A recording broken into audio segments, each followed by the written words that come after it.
বিসমিল্লাহির রহমানির রহিম। আসসালামু আলাইকুম রহমতুল্লাহি ওয়া বারাকাতুহু। আজকে আমি নির্ণয় করাবো।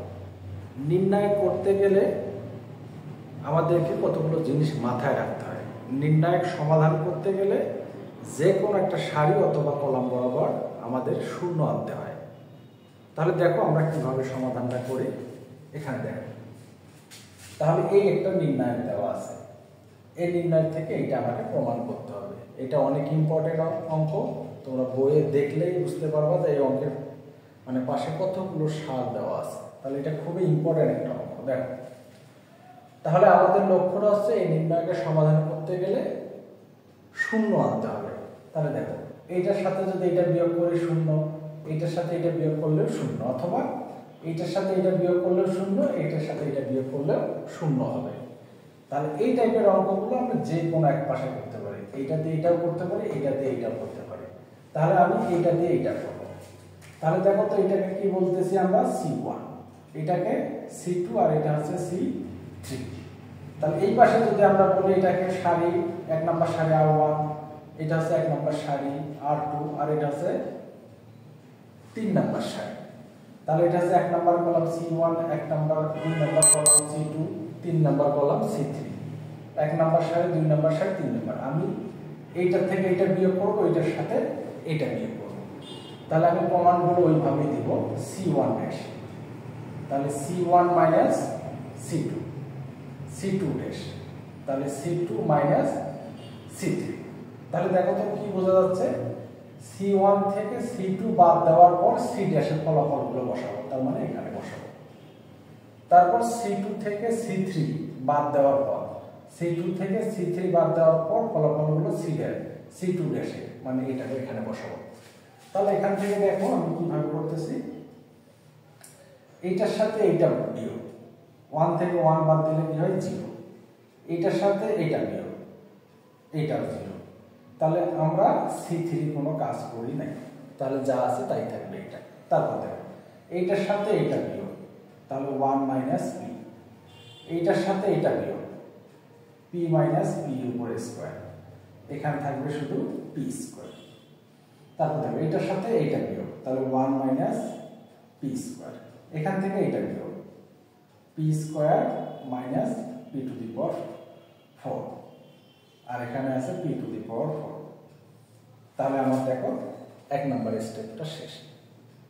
তাহলে আমরা বিস্তার করে করছিলাম, অথবা আমরা জানি 0 0 1 থাকলে ওই সারি বরাবর এবং ওই কলাম বরাবর বাদ দিতে হয়। তাহলে এখান থেকে যদি আমি এইটা বাদ দিই আর এইটা বাদ দিই, থাকে আমার এই যে এই চারটা। ঠিক আছে, এই চারটার মধ্যে আরেকটা জিনিস দেখো, এখানে প্রমাণগুলোর মধ্যে p গুলো আগে আছে, ওই জন্য আমি এখানে p গুলো আগে দেব।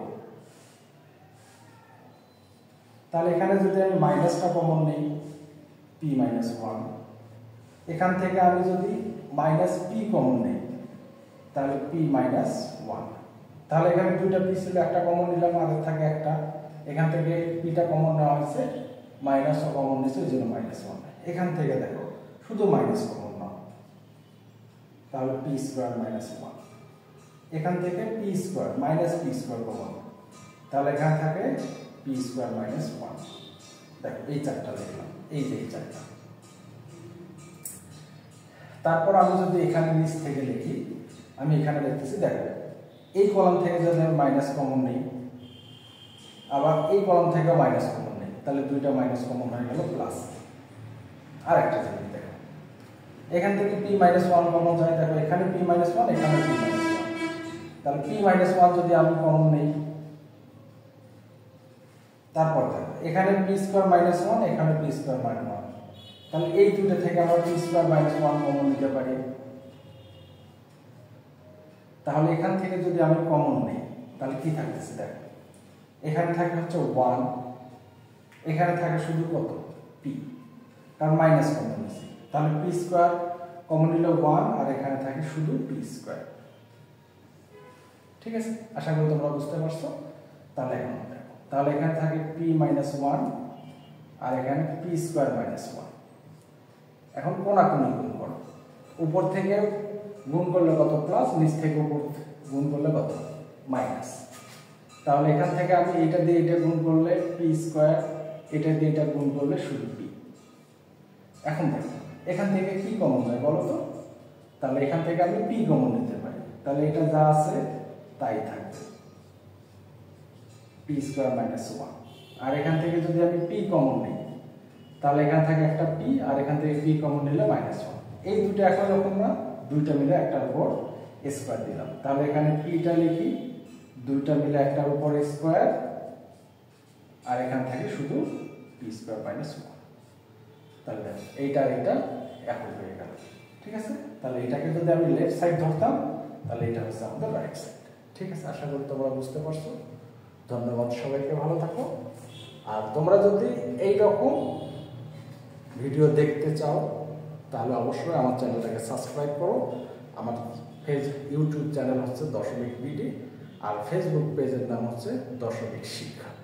পেজটাকে ফলো করে রাখো এবং ইউটিউব চ্যানেলটাকে সাবস্ক্রাইব রাখো। ধন্যবাদ। আসসালামু আলাইকুম ওয়া রাহমাতুল্লাহি ওয়া বারাকাতুহু।